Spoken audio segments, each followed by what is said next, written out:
Assalamualaikum warahmatullahi wabarakatuh. Perkenalkan, nama saya Suhendar, pendamping PKH Kecamatan Batu Jaya, Kabupaten Karawang, Provinsi Jawa Barat. Saya akan menunjukkan sebuah video, yaitu modul 4 tentang pencegahan dan penanganan stunting melalui pemenuhan kesehatan bayi baru lahir dan ibu menyusui. Di sini saya akan memberikan sebuah materi, yaitu bagaimana cara pemenuhan kesehatan bayi baru lahir dan ibu menyusui. Ibu-ibu, di sini ibu sudah diisi tabel janji dirinya, Bu?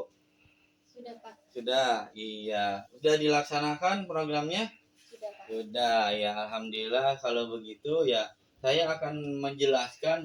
Nah, Ibu, saya mau bertanya nih kepada Ibu ya tentang kebutuhan bayi baru lahir, Bu nih.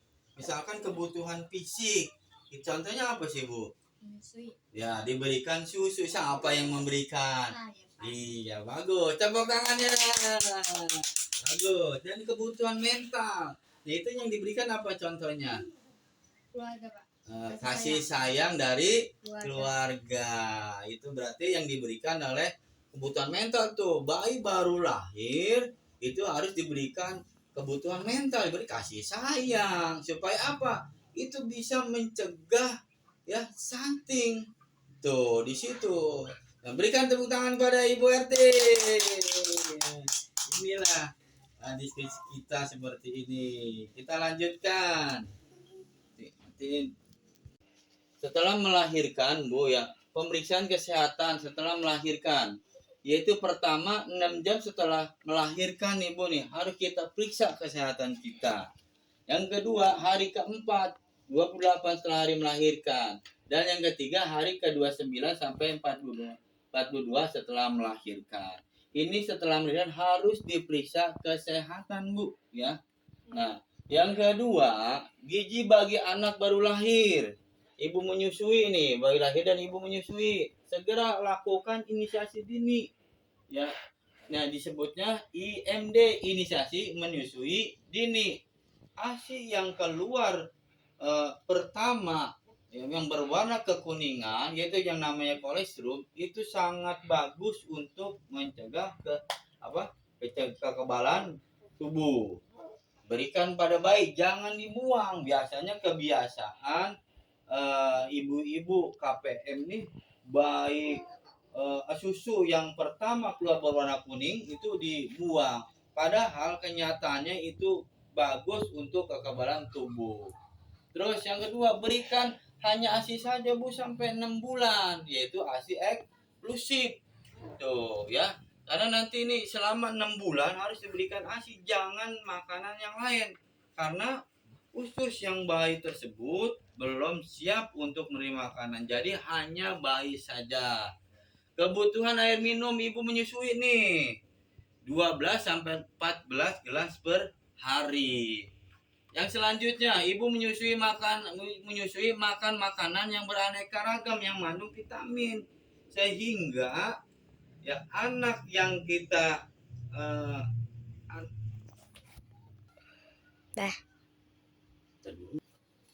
dan yang keempat, menyusui makan.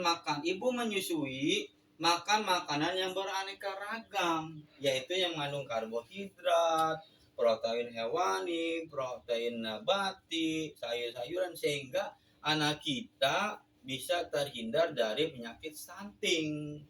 Kemarin kan sudah kita bahas. Stunting itu apa? Yaitu gagal tumbuh. Akibat apa? Akibat kurangnya gizi yang diberikan kepada bayi. Nih Bu nih saya tak bahas nih Bu, saya jelaskan lagi gizi bagi ibu menyusui dan balita.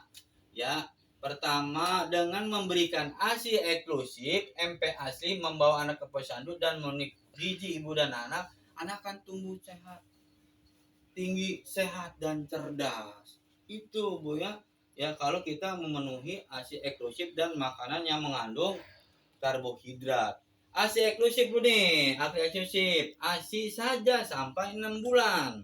Tuh, teruskan berikan ASI sampai bayi 2 tahun karena usia itu yang bisa mencegah stunting itu adalah dari awal kehamilan sampai usia 2 tahun. Makanya ibu hamil, ketika ibu hamil harus dipenuhi gizi-gizi yang seimbang yang mengandung karbohidrat, protein, vitamin dan mineral. Terus lagi susui bayi sesering mungkin semau bayi ya. Ketika bayi ingin menyusu, kita kasih susu ya. Banyak Bu nih posisi-posisi ya. Saya akan membawa nih sebuah kertas yaitu tip menyusui sambil rebahan Bu. Tempatkan bayi terlentang di tempat tidur. Ya, berbandingnya menyamping di samping, kepala di atas bantal. Terus yang ketiga, Bunda dapat meletakkan bantal di antara kaki dan punggung agar nyaman. Yang keempat, geser bayi ke atas bawah jika diperlukan sehingga hidungnya sejajar dengan puting susu. Bisa Bu, bisa dengan berbaring bayi di posisi perut kita. Banyak-banyak tips untuk menyusui sambil rebahan sehingga ini bisa meningkatkan ya, meningkatkan. Dan selanjutnya Bu ya, saya menjelaskan isi piringku nih Bu nih. Ya, ibu menyusui harus mengandung makanan 4 sehat Bu ya. 5 sempurna. Biasanya kalau di kita mah yang kita kenal. Apa Bu nih yang makanan yang mengandung karbohidrat? Itu terbuat dari apa Bu? Nasi. Terus ini yang mengandung daging ayam ya, lauk pauk. Terus ini buah-buahan. Ya, biasa ini kita ganti bukan ini aja, bukan yang sesuai di gambar ini aja, tapi buah-buahan bisa banyak yang mengandung pisang ya. Terus selanjutnya kita nih ada yang mengandung nih protein nabati nih, apa nih? Kembang kol atau sayur-sayuran ya. Nah, ini isi piringku yang ibu menyusui ini yang perlu kita makan yang harus gizi seimbang. Nih Bu nih, biasanya ibu sudah ketika lagi menyusui ini dapat dipenuhi dalam keluarganya. Penuhi ya, iya sudah dipenuhi dalam keluarganya. Dan yang selanjutnya pesan untuk ibu menyusui nih, pesan untuk ibu menyusui. Bayi diberikan ASI selama 6 bulan. Tuh, ingat ya. Bayi diberikan ASI selama 6 bulan. Kenapa nih bayi harus 6 bulan?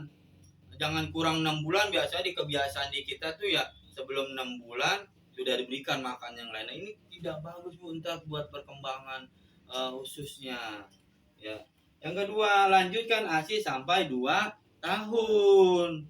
Ya, terus makanan pendamping ASI diberikan secara bertahap mulai usia 6 bulan. Membawa bayi anak ke posyandu sebulan sekali nih. Dibawa anak kita ke posyandu. Ya, jadi kita tahu. Jadi kita tahu nih pertumbuhan dan tumbuh kembang anak kita dari bulan ke bulan. Sering dibawa ke posyandu? Sering Pak. Sering. Iya, alhamdulillah berarti nih ibu sudah komitmen dengan janji dirinya yaitu mencegah dari stunting di keluarga. Ibu dan anak makan dengan gizi yang seimbang. Apa tadi gizi seimbang? Yang mengandung apa? Karbohidrat, protein, terus vitamin dan mineral. Itu.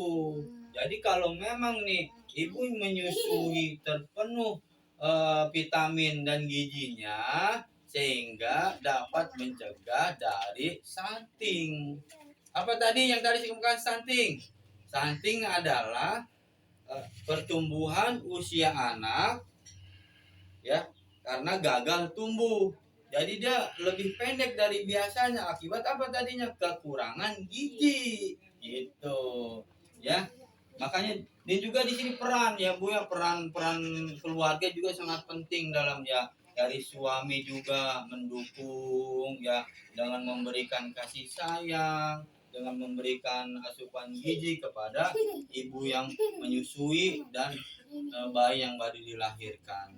Dan juga dari pemenuhan itu juga tidak lupa dari saling membantu, ada keharmonisan dari keluarga yang saling membantu. Contohnya misalkan ibu menyusui, bapaknya yang membantu mengerjakan pekerjaan rumah, bisa dengan mencuci piring kan gitu ya gitu. Terus lagi bisa saling membantu menjaga adik-adiknya di yang lain seperti itu ya. Ini Bu ya, jadi memenuhi kesejahteraan bayi baru lahir dan ibu menyusui ini harus terpenuhi asupan gizi yang seimbang sehingga keluarga kita terhindar dari penyakit stunting, yaitu pertumbuhan tidak sesuai dengan usianya. Demikian video singkat dari saya tutup. Wassalamualaikum warahmatullahi wabarakatuh.